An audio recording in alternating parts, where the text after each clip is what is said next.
So there's quite a lot going on in this scene. This is a scene of Zaragoza in Spain that a friend of mine gave me. This beautiful church here. A lot of detail, a lot of complexity going on in the picture. So in this sketch, I've tried to simplify as much as I can. I've tried to resist the temptation to draw every little detail. And the way I'm going to do this painting is a bit different than what I normally do.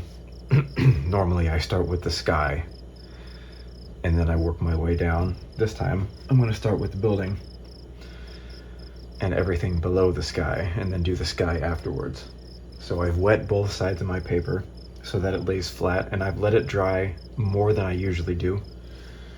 Usually I start painting the first wash, which is the lightest wash, while the paper is still relatively damp so that everything blooms and flows together, which is still going to happen in this case. It's just going to be a little more controlled.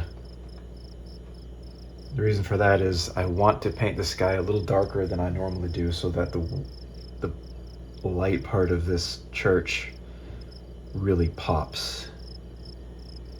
And I'm just adding a little bit of warm color here. I don't want it to be pure white. I want to give that impression of stone.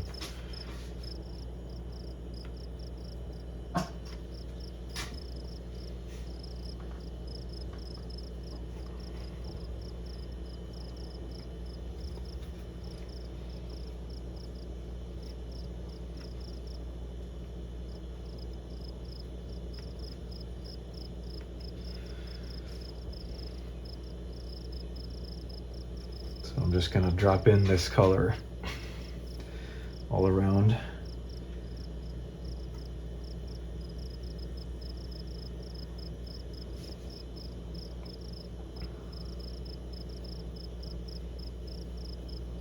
Painting around that tree there so that I can make sure I get the color of that tree nice and pure.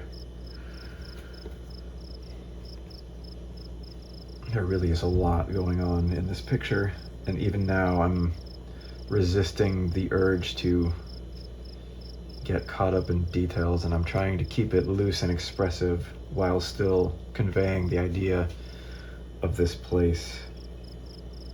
Again, you see how I'm painting around the edges of those trees.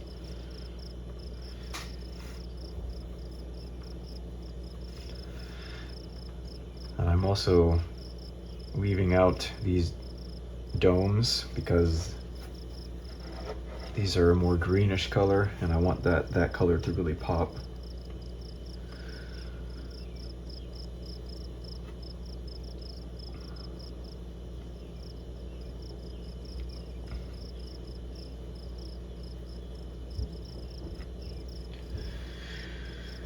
Okay, looking good so far.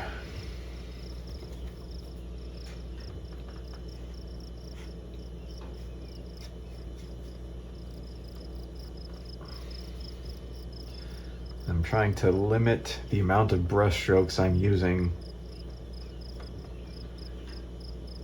so that it gives it that fresh, clean look. I'm trying not to paint over myself too much. I have to do it a little bit, but I'm trying to get as much as I can with just these single brush strokes. That gives it this really spontaneous and fresh and loose feeling. Now, loose doesn't mean fast. A lot of people, including myself, when I first started painting, thought loose meant you have to paint fast, but I've actually realized that to paint loose, you actually need to slow down. So I'm mixing up a little bit of a reddish, rusty color for this roof here. I'm gonna make it a little more red than it is in the photo because I want it to pop. Get a little more paint on there. There you go. And that color of the roof is gonna just blend perfectly into this spire here. I'm letting all the colors flow together. I'm gonna add some red right there too. I'm gonna add some red into the main area of the church, just here and there, just adding some variety and some interest in this first wash while everything is still wet and flowing. Okay, I'm gonna add a cool shadow color for this side of that building. I'm just mixing some ultramarine in to these colors I already had on the palette. I'm not gonna go too dark at this point, just a little bit, just to start me off, to give me a starting point for the shadow. And again, this is the edge of the shadow is gonna blend right into the roof, and that's exactly what I want. I want that soft, expressive edge and those perfect gradients that you really only can get with watercolor, because it has this magical property of being able to mix itself on the paper. So again, painting around the shapes of these trees.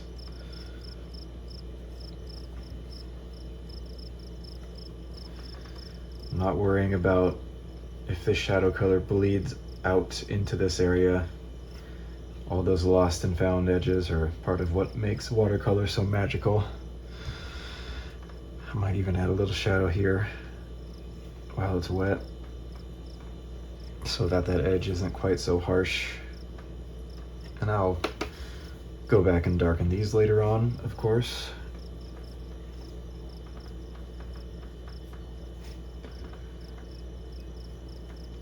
I realize that painting wet into wet like this is really what makes watercolor look like watercolor more than other mediums.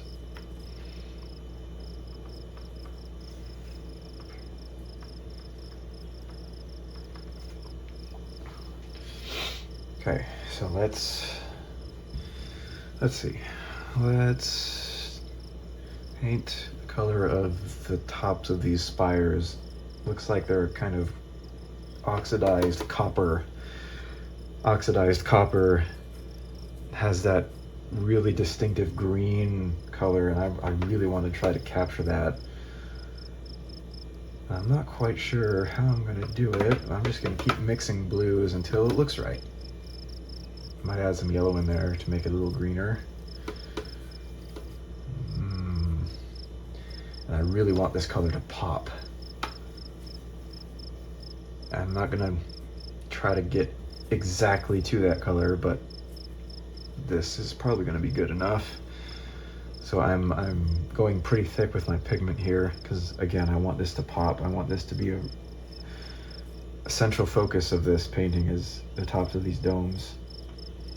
Yeah, something like that. That works nice. Yeah, see, letting that color just bleed all over the place. Just everything is bleeding and flowing into each other. It almost looks like a dream, like something you'd see in a dream.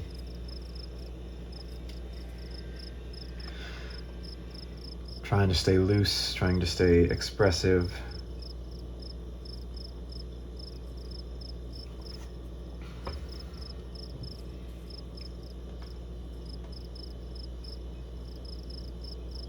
Really just having fun with it. And I want that fun and that playfulness and that looseness to come across in the final painting.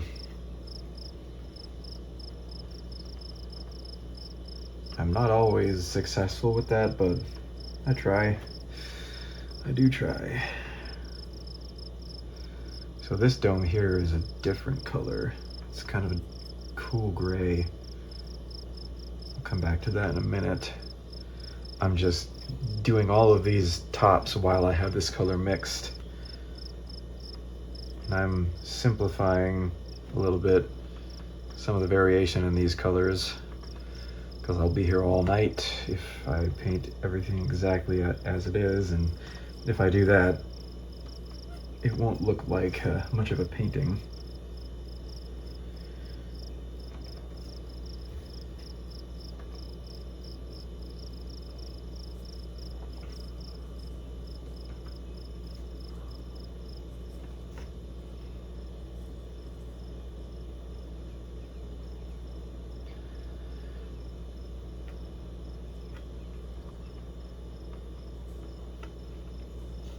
Yeah, that's looking pretty cool.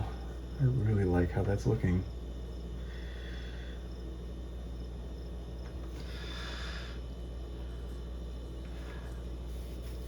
All right, so we're gonna take some of the same shadow color that I mixed for this building right here. I'm cleaning off my brush first to get rid of that copper color. And I'm actually just going to use some of the same color that I mixed for the shadow of that building, but a lot less of it. It's very washed out, so it won't be as dark.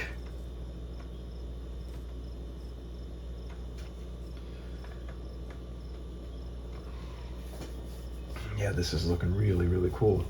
Really cool. I really like this. So there's a little building right here that is like a bright teal blue. It's another area that I want to pop really hard. Just a little pop of blue right there. Right in the middle of all that greenery. I want that to really stand out. So I'm using a bit more pigment there than I usually would in the first wash because I want it to stand out. Okay, let's see. Again, just more of that shadow color for the roof of this building. Just using what I already have as much as I can. I find that that helps keep everything more cohesive, and there's more of a harmony across the painting that way. Now let's see, let's start painting these trees. I'm gonna take some of this lemon yellow, and I'm just gonna drop it right into all these different blues that I have going on. Again, using what's already on my palette. There's a lot of variation and variety in the green of these trees. And some of them have this interesting redness to them. It's almost like a rusty green, if that makes sense. Greens are tricky. There's so many different kinds of greens, and it can be difficult to make them look natural. But I've found that adding a little red can help with that. Here we go. Yeah, that's perfect. And this is gonna touch the edge of this paint that's still wet from the side of the building, which is exactly what I want. I want those edges to kind of bleed into each other. That's where all the magic happens, is the stuff that you're not actually controlling when you're painting.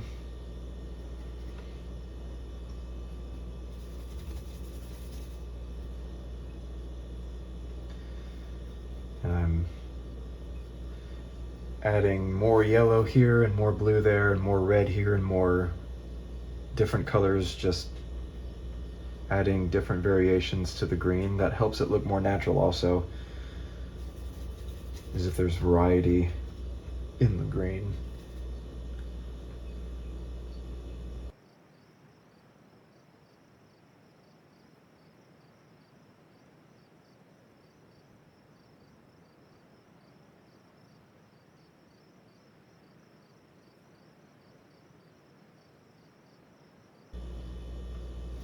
You'll notice that I'm using almost all of these blues to mix my greens as I go.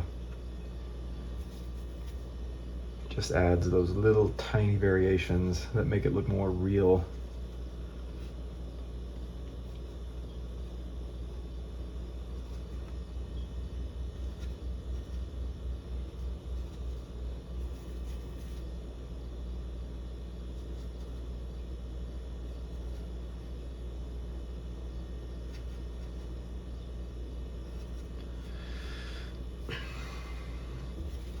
this tree right here is more of a vibrant green, which I'm going to use this. I believe this is cobalt turquoise, if I'm not mistaken. Yeah, it's a more vibrant spring green.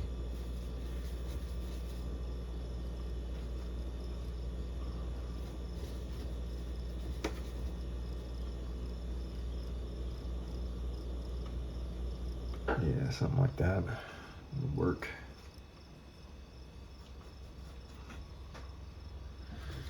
Back to a more reddish green. Ooh, a little too much red. Throw some yellow in there. Let's do some ultramarine, blue. Yeah.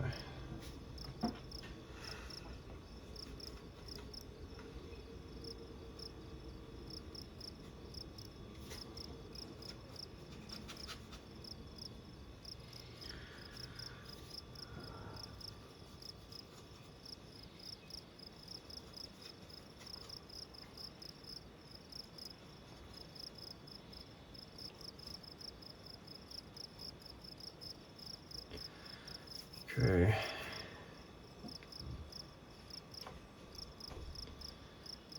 There's a little area here. There's like steps or something going on there. I'll just use same color I used to paint the church. Just a little bit.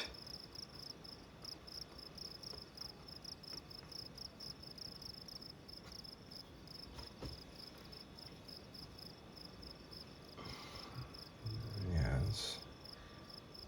this kind of embankment along the river here. I'll use that same color again.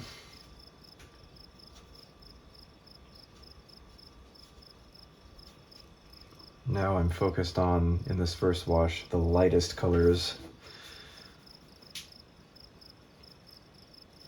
The first wash is for the color of all of the light, including white. And you'll notice I'm leaving little areas of white on purpose. Those are called incidental highlights. It just adds a little bit of interest and natural randomness. This area is in shadow, so I'll just hint at that now. Same with this area here. Just a little bit for now. I'll go darker on it later.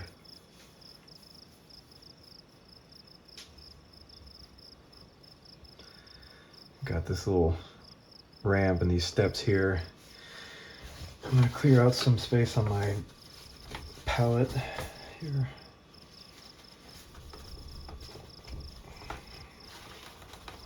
And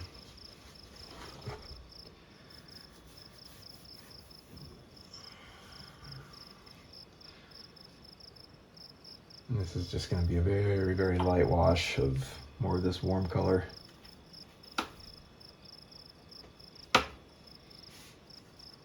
Almost white. Not quite pure white though.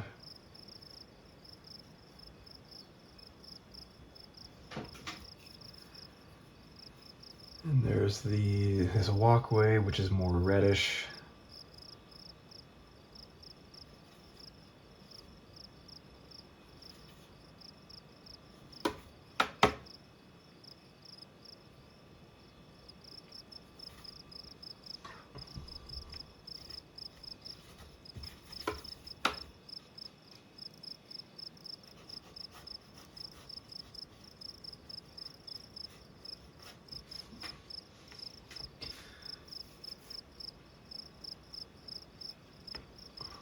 And that kind of keeps going. You can see it peeking out behind the trees a little bit.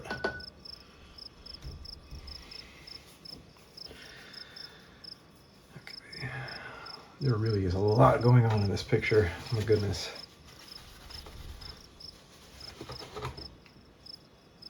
One of the most difficult parts of painting for me is simplifying a complex scene with a lot going on so that you're not getting lost in tiny details, but staying loose and fluid and still conveying the idea and the feeling of the place.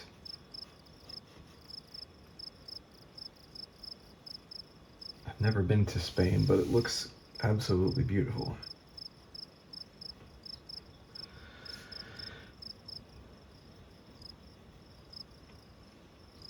Again, letting these colors just blend into each other naturally. Letting it do the work for me, if you will.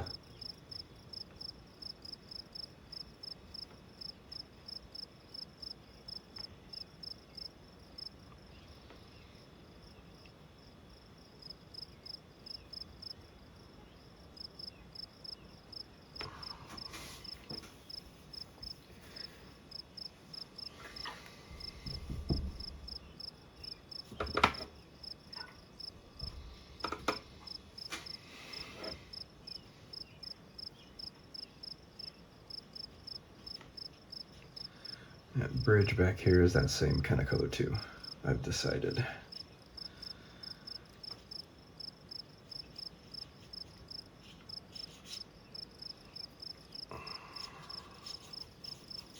Just some random warm colors in the far background. I'm not gonna spend almost any time on details there because it's so far away. That helps give the illusion of distance, is if you give less detail to things that are farther away in the painting.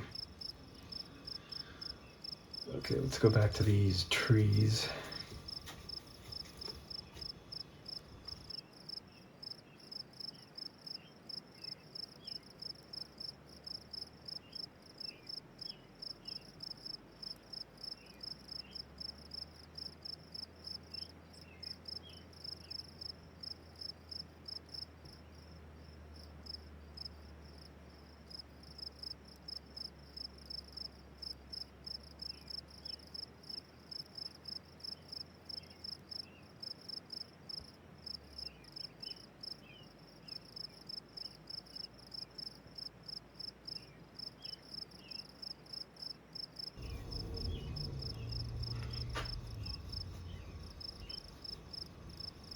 I'm just adding a little bit of texture to these while it's still wet. I might even start going darker on these trees now.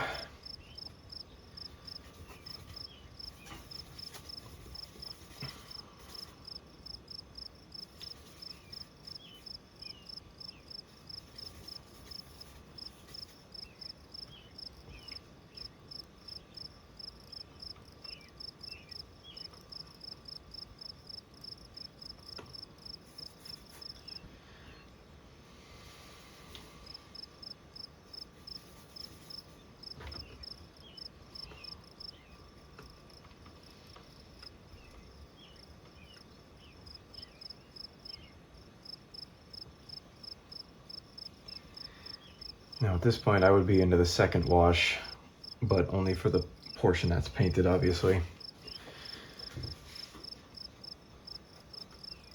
The second wash is all about connecting the big middle value shape across the entire painting.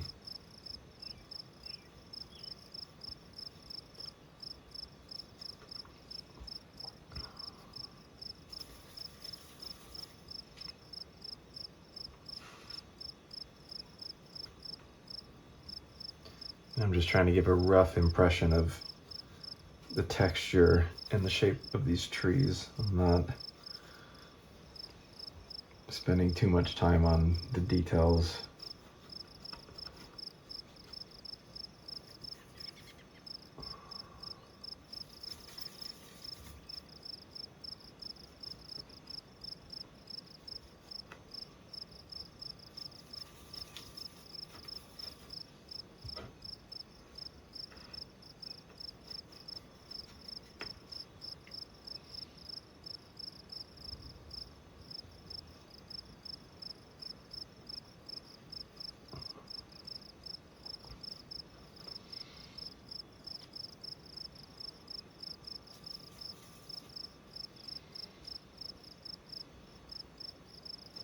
Just painting in some of the shadows that the trees are laying on the ground.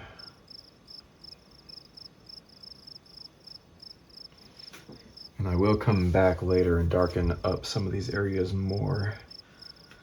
But I just wanted to get this in here while these trees are still wet. I found that I like the way my trees turn out if I paint the first bit of shadow while it's still wet, because it makes it a little softer looking.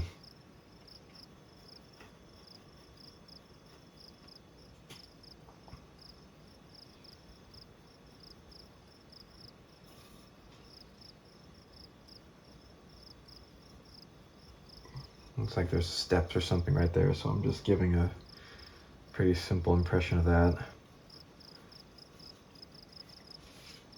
Okay.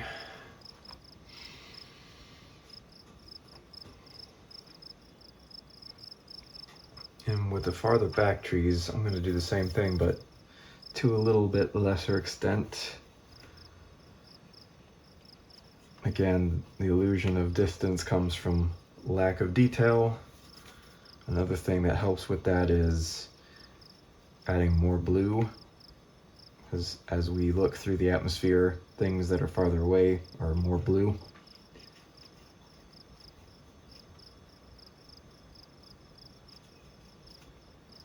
Yeah, something like that. Trying not to overwork things and just leave it alone when it looks good. Okay, let's tackle this water.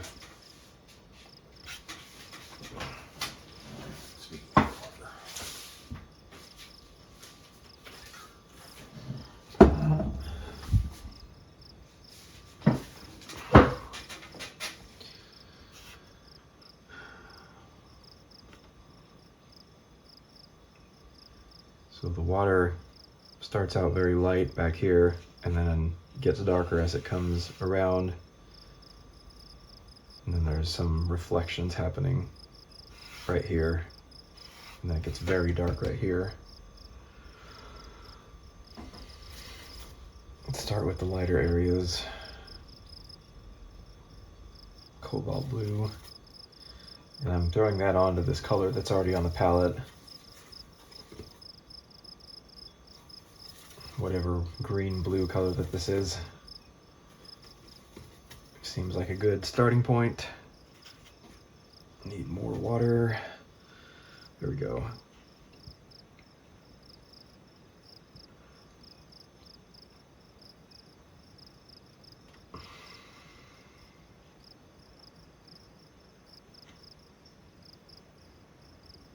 So I'm painting around this bridge with this darker blue color to make it actually, make it so you can see the shape of the bridge.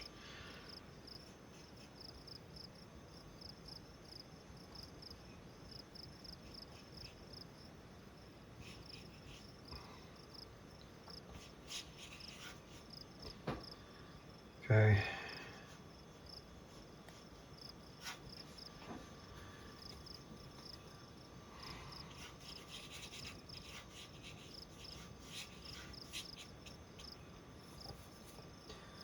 Gonna add more blue as I come closer.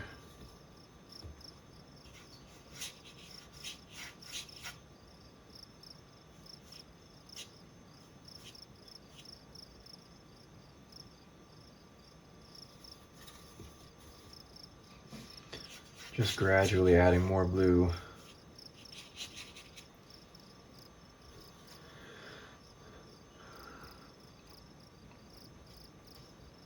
That's where that reflection starts right there.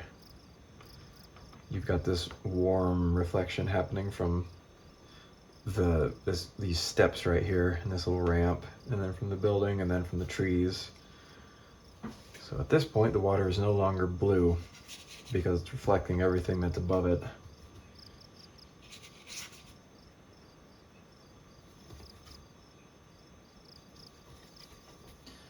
I used to be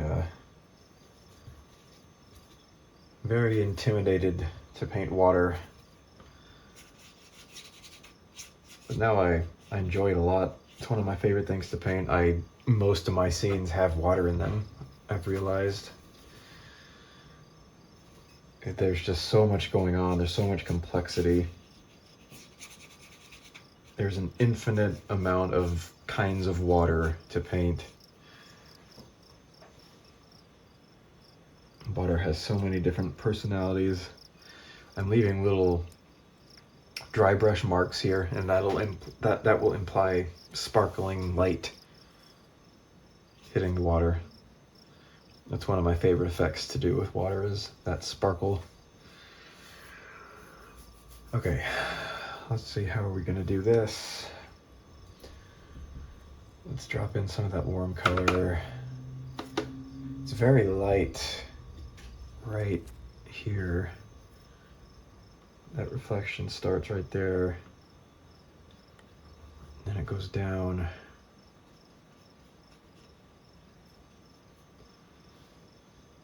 And I'm meeting that with the still wet edge of this paint so that it blends together and creates that really soft edge. And I'm actually gonna drop in some green, quite dark greenish blue. There. And I'm just gonna pull down as straight as I can. I am gonna come back and darken this probably. Just adding that green for the reflection of these trees. Now there's a reflection here and there's also shadows here. I'm gonna wait till this is dry to paint the shadows because those are gonna have hard edges, and reflections are mostly soft edged.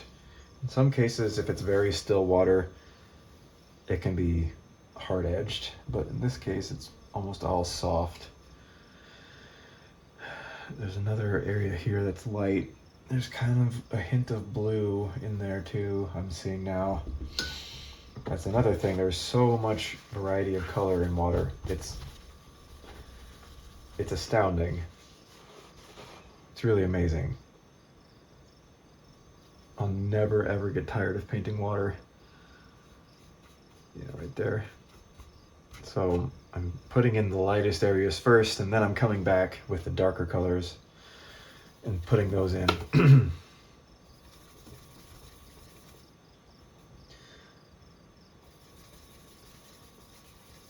order to make the light stand out, got a little bit of a dark here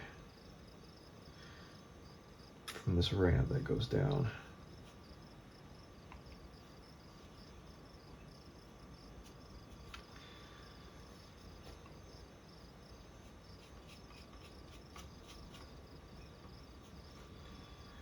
Now I'm going to take a damp, clean brush, not wet, damp.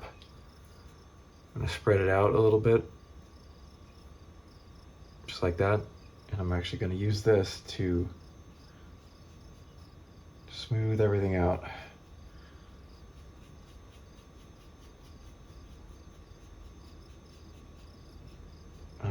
I'm going straight down.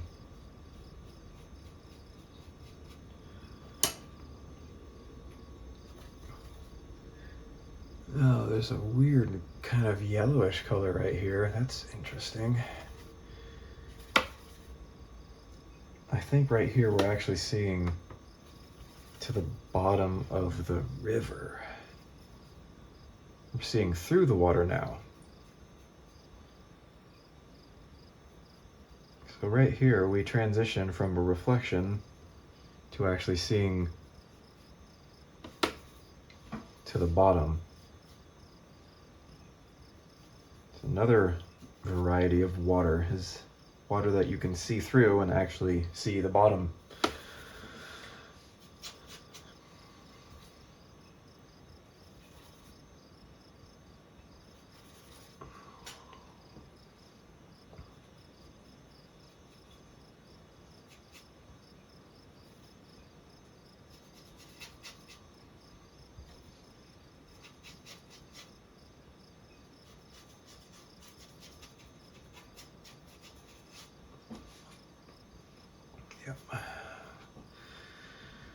And I'll see if we can get that to be a little smoother.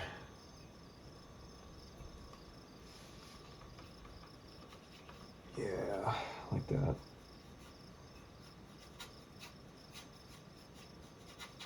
So I'm doing two things with my wet damp brush that's clean, it has no paint on it, it's just a little bit of water. I'm going down, just like that, but then I clean it off again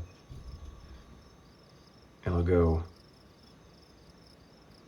as flat as I can go across, just like that. Just a little bit. That gives the tiniest little hint of ripples in the water. There's a lot more work to do with the water yet, believe it or not. That's just the first phase. I need to let that dry out a little bit more, I think. There's a lot of areas that need to be darkened up and a lot of subtlety that I want to convey yet. So let me see, what do I want to do next? Let's paint these far distant trees. These are just going to be very loose impressions. Like that's all I'm going to do, pretty much. I'm going to add a little more variety into it, but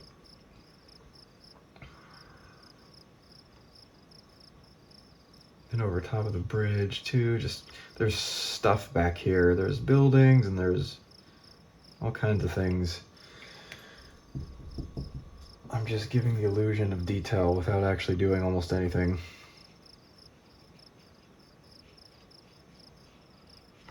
I'll leave that for the viewer's mind to figure out what's going on. Yeah, we got some like apartment buildings or something back here. I'm just using the exact same color as I did for these trees. It's like greenish blue because it's so far away. It doesn't really matter what color it is. And again, that lack of detail is going to give you the impression that it's farther away. Let's see. I'm just lightly tapping with my hand, very lightly. Seeing how wet this is still quite wet.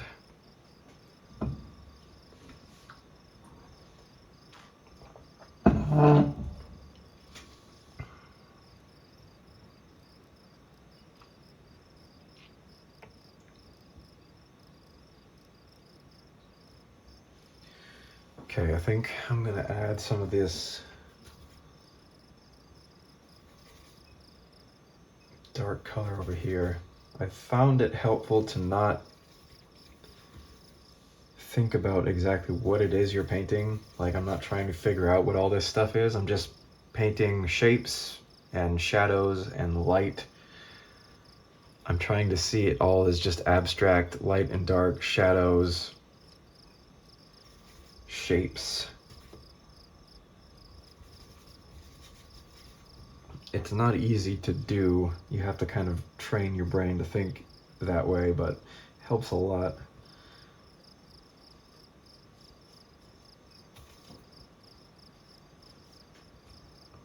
Like this I'm painting right here is probably, it's probably moss on the bottom of the river. But I'm not thinking about it that way as I'm painting it. I'm just thinking, okay, there's a dark shape here and it's in the water, and I'm gonna try to give an approximation of that shape and the tone and get pretty close to the color. Not worried about what it is.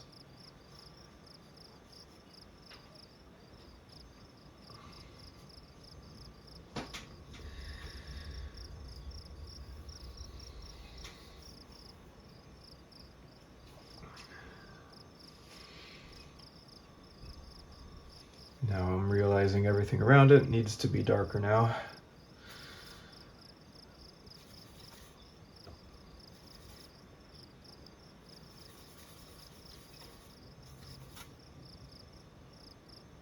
It's darker, but it's still warm. It's a warm, dark color, about like that.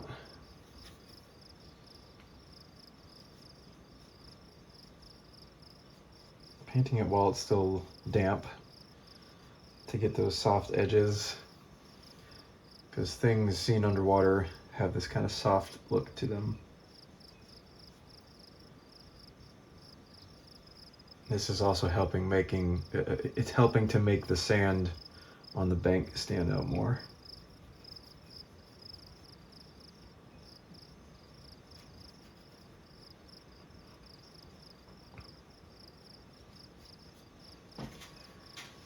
Now this needs to be a little darker still.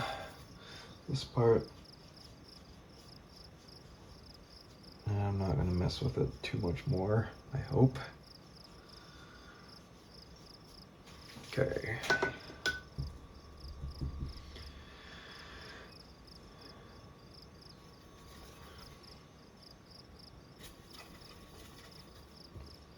Darken this up too.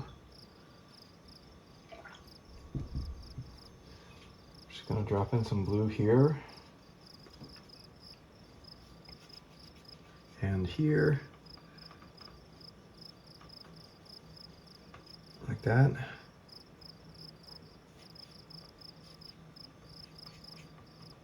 Leaving that light space here to get that shine kind of shooting down into the water. I'll come back to this in a second.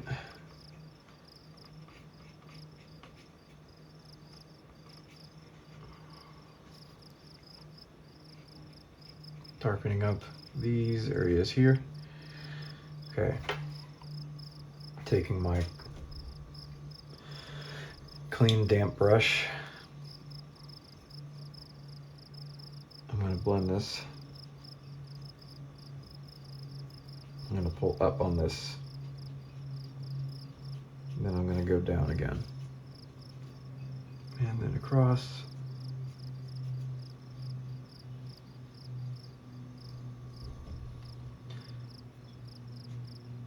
Trying to make it look like water. Just how can I make it look more like water? How can I portray these reflections and all the contrast and all the stuff going on? It's a lot to think about, but it does get easier with practice, believe it or not. I used to be terrible at painting water. Now it's my favorite thing to paint.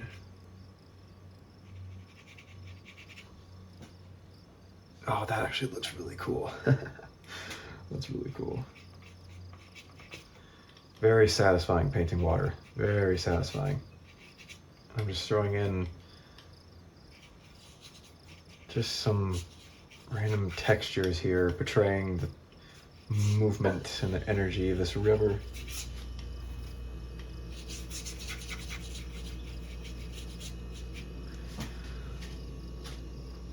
And let's see.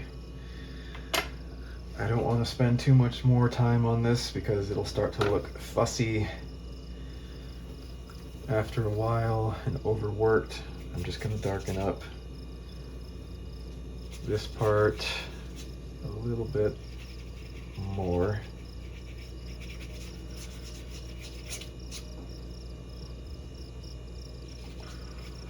And this will add a little bit more texture to what I was doing. And once again, I'm gonna take this brush, just kind of smooth the little areas out here.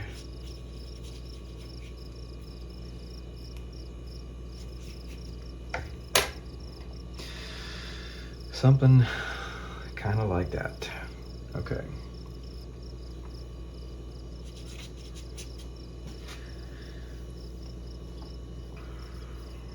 Just thinking about what I want to do next.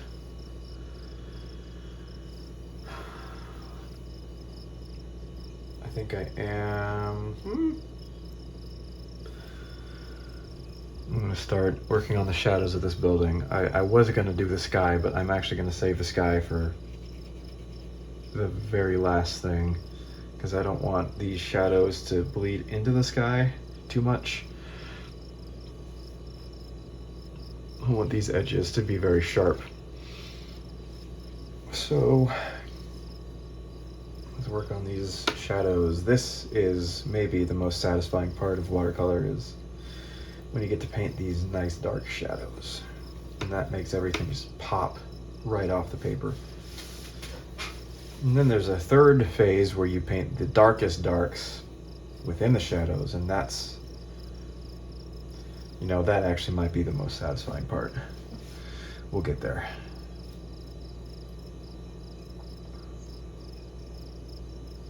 So I'm painting the shadow side of this building. And there are some windows in here that I'm going to add after this is more dry.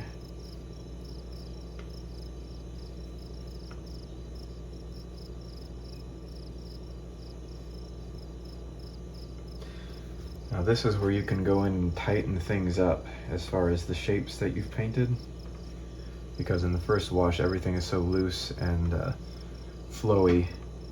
But here you can really go in and make some razor sharp edges, like the top of this tree here. Look how sharp that is. And I'm looking for areas of high contrast between light and dark. So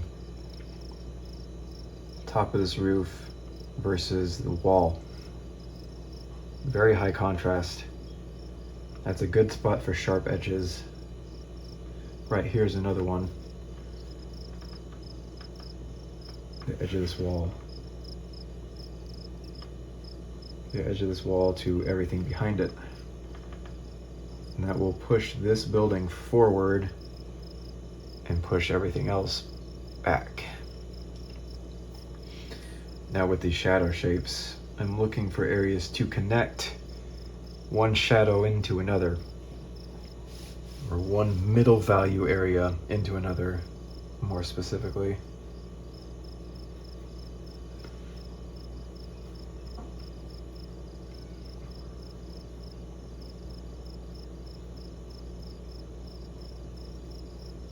I'm just darkening up these trees a little bit here and there. Not going too crazy with the texture, just little hints, and I can take the edge of my finger and kind of blend some of these edges a little bit if it looks too sharp. And that's exactly the same color that I used for the shadow of the building. It's no different at all. It's the same exact color. I'm not mixing a darker green, I'm just using this dark blue-gray color. And I found that it helps to squint my eyes during this part, because it helps me see where the connections are, and it helps me see things in a little bit more of an abstract way. I'm looking for the big connecting shape that makes up the main composition of the painting. And you'll see that starting to form. You can see that forming already with everything down here and then what I'm painting on top of it. Painting around the tops of these trees really makes them pop out. Very beautiful effect.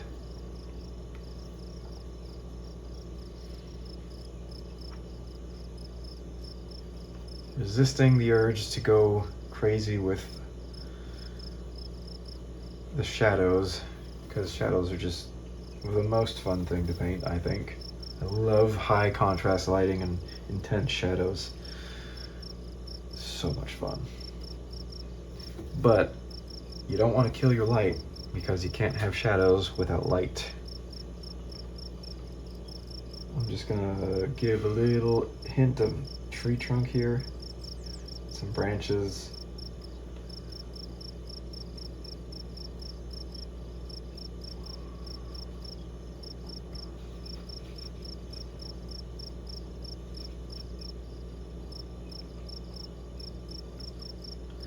I'll try to scratch with my nail. It might be too dry, but we'll see. Oh, there you go. Scratching out some branches here and there.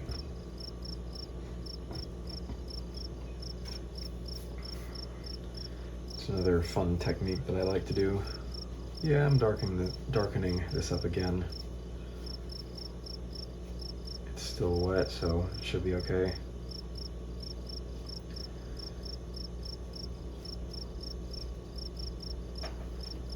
That's the thing about watercolor. It dries several tones lighter than when you first put the paint down on the paper. been painting for several years, and that I still struggle with that fact often. It's not easy to deal with, but that's why we practice. Okay.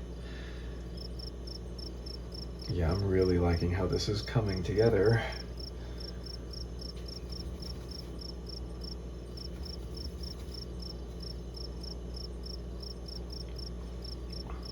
So, just looking for the next point of connection, which is going to be from the shadow of this tree to this little wall. I'm going to darken this up more.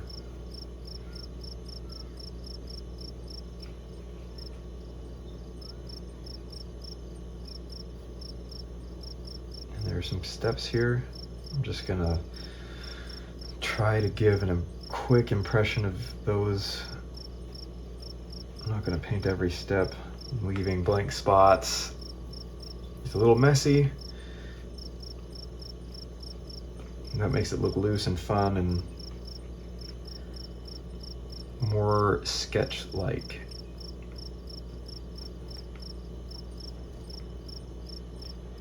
I'm trying to walk a line between impressionism and realism when I paint, I guess you could say. Impressionistic realism, maybe. Don't know if that's a genre, but it is now. Just a little texture on these trees, darkening them up a little bit.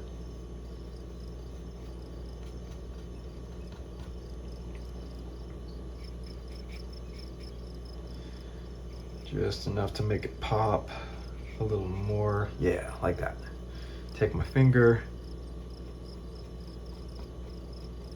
super lightly rubbing the edge of that. If you're too hard with it, you'll just pull up all the paint. Sometimes maybe you want that, but I don't want that in this case. Okay. Let's see.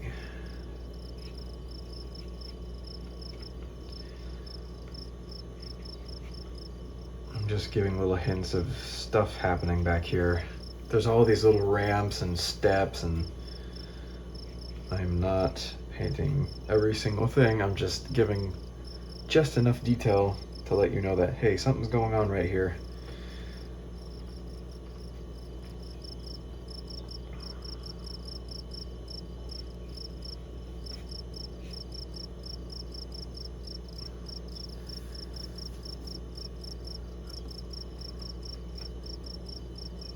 And I'm going to consider that done. So let's move up to the building. Let's find where we can connect more shadows here. Right there.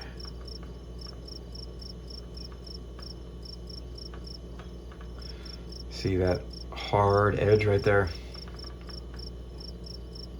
That's the magical thing about watercolor. You can get these razor sharp edges, but also these perfect gradients and things blending together. You can get both. That's what makes it look like a watercolor.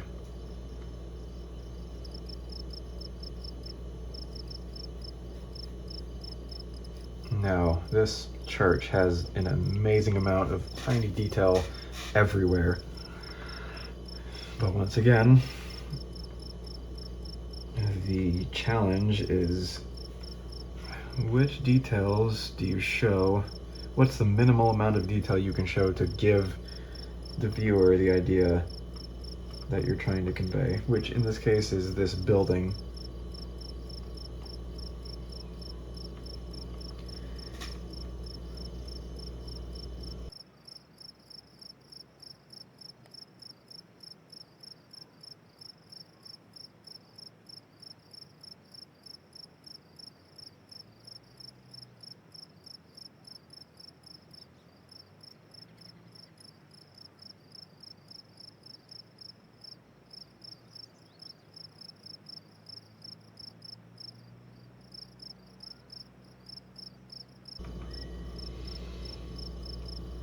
So I'm just giving little tiny hints of these architectural elements.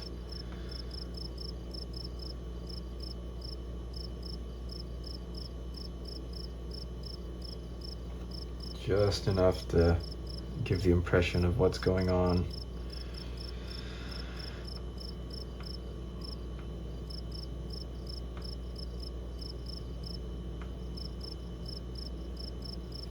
It's a really beautiful building. I don't actually know what it's called. I should look that up. I'm sure some of you watching know exactly what this is.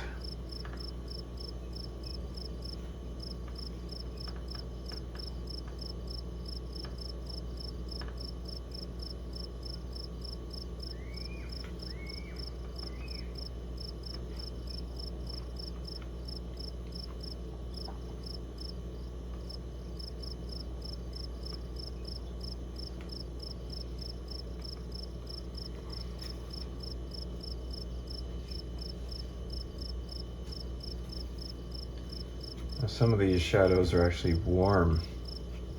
Like this one, it's warmer.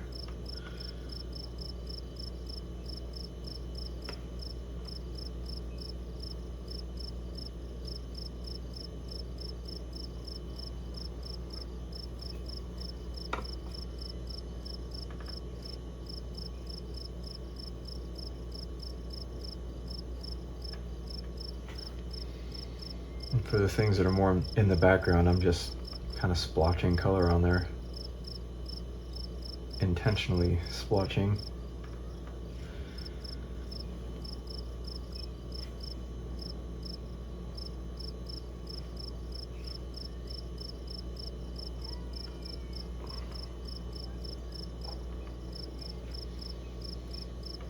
Now we're going to have a little point of separation right here between the top of the roof and the shadow of this tower.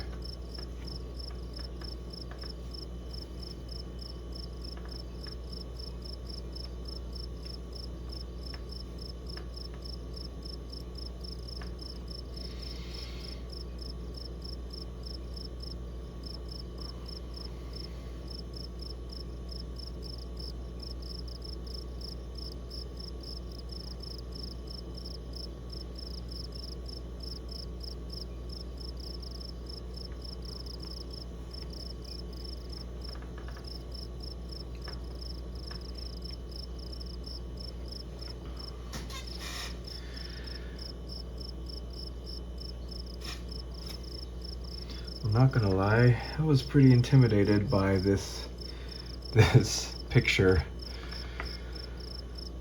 I kind of put off painting it for a few days because it was just like, oh, this is gonna be so much work.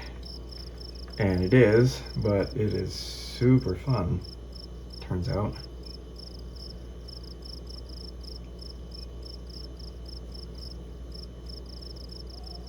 So don't be intimidated by complex scenes. There's always a way to simplify it.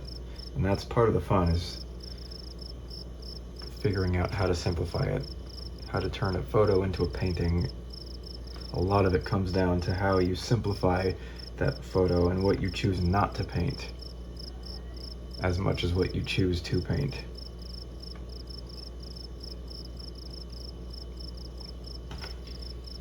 So again, just more hints of stuff happening back here.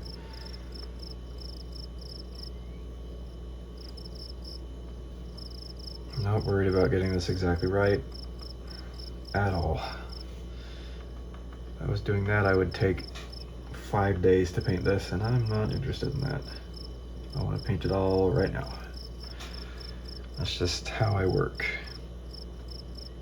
But that also is what gives this such a fresh, vibrant, spontaneous look, is doing it all in one setting, one sitting rather.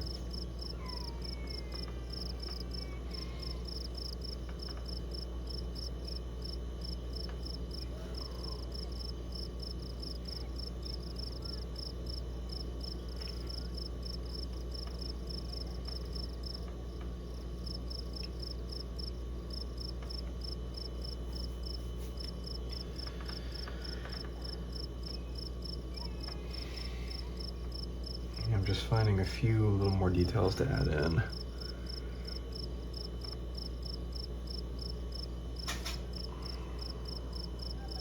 And I might come back with my my liner brush later for some more.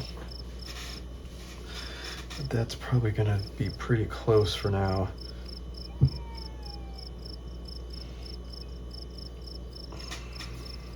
just gonna darken up that piece of the bridge a little bit. Shadows for the bridge.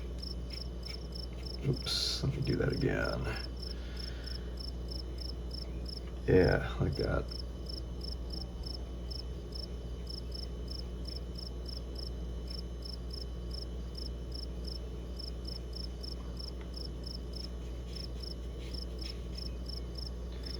There's some random smudges for the background stuff. I don't want your eye to be drawn to that area too much.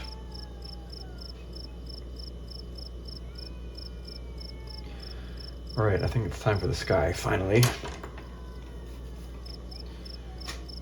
A little bit of clouds towards the horizon. There's a really beautiful gradient between different kinds of blue. Cerulean blue is one of my favorite colors for skies. I'm going to add a little cobalt blue to darken it at the top. I want this sky to be darker than I usually would paint it because I want this to pop out. So I'm going to attempt that right now. My paper's starting to curl up a little bit, but that's totally fine. That's normal. That's what happens if you're not painting on it when it's damp. I let it dry quite a bit before I started painting. I need to neutralize that a little bit.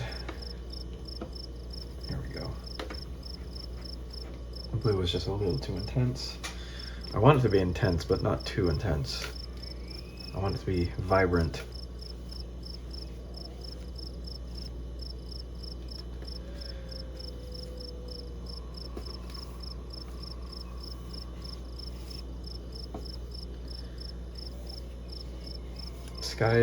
Painting skies and clouds, that's another thing that used to intimidate me. But now, just like water is one of my favorite things to paint. I'm going to switch to my smaller brush in a minute. Maybe. I might not actually. We'll see. I'm going to mix in some of this lighter blue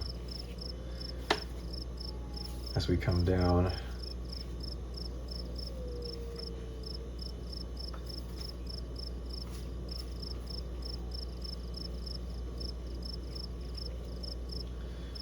Being mindful of where the clouds are, or where I want them to be.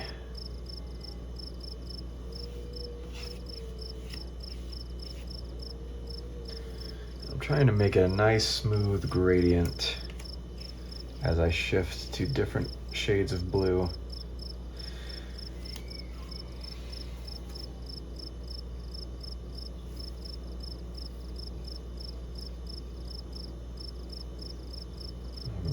Trying to paint around these spires too.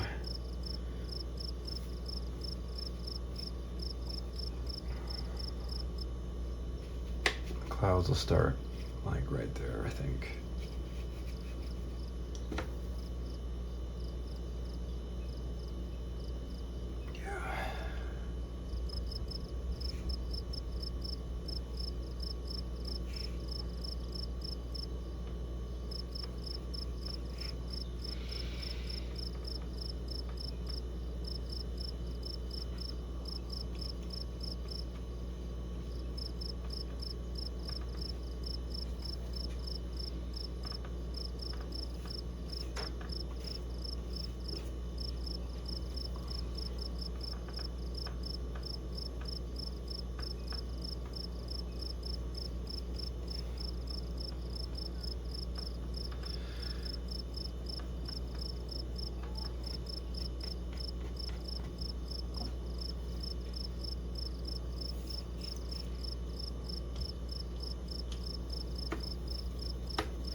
Okay, I'm gonna try to soften the edges of some of these clouds using the same technique I used for the water. Hopefully it's not too dry.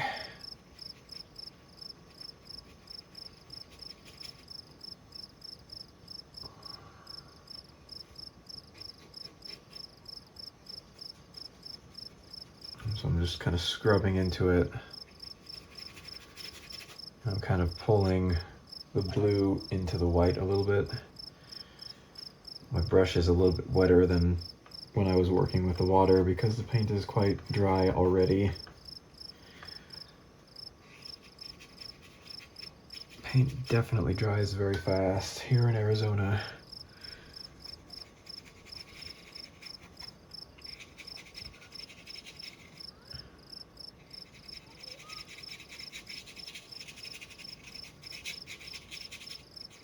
Okay.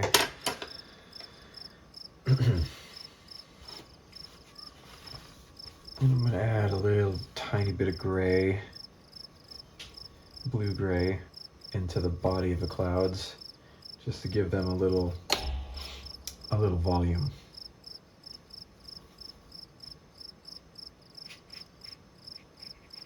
A little bit of dimensionality.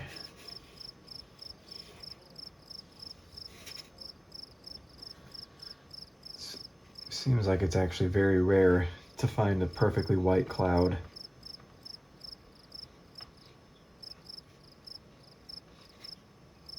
Of course, I'm going to leave a few incidental highlights in there, as always.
Okay. There's a little bit of blooming going on here because I had a little too much water on my brush, so I just smoothed it out with my finger while I still could. Let's see. We're getting pretty close to being done, actually. I'm not going to work it too much more. I'm scratching out with the edge of my fingernail this tree here that I just noticed. It's like a bare tree with no foliage on it, just a little bit. Just adding a little bit more texture. There's one right here too, but let's see if this is dry or not. Yeah, it's a little too dry. That's fine. Okay. Now I'm gonna go really dark on just a few areas. This is one of those moments where you really don't want to get carried away.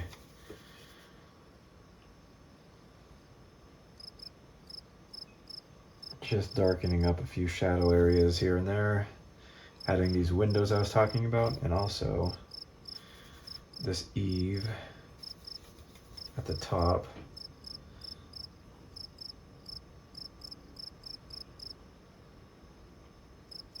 Just one stroke like that. I want to get it in one stroke if I can. These windows up here, just dropping in some dots. There's windows down here. just smudges. I'm not even painting rectangles, I'm just smudging. Your brain will be able to tell what's going on by the context.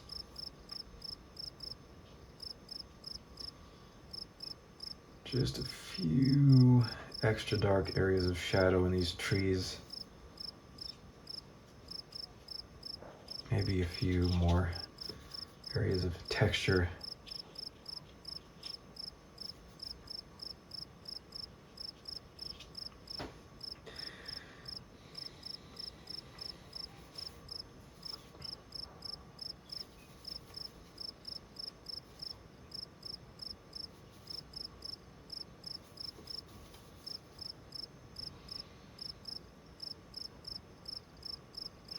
Maybe I'll darken up these openings.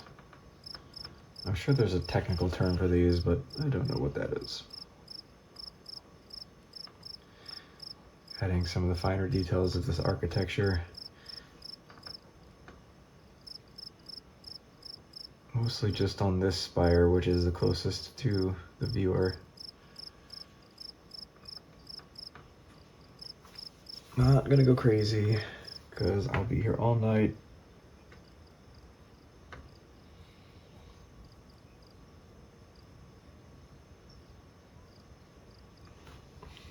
Yeah. Something like that.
I think we're just about done, so I'm just gonna put my signature on it and we'll call it good.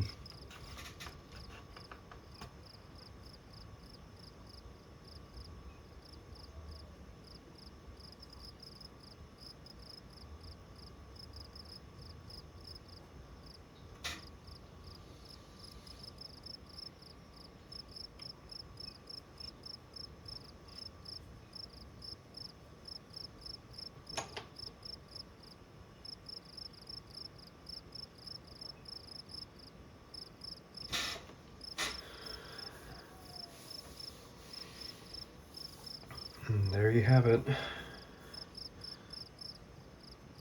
Almost. Almost.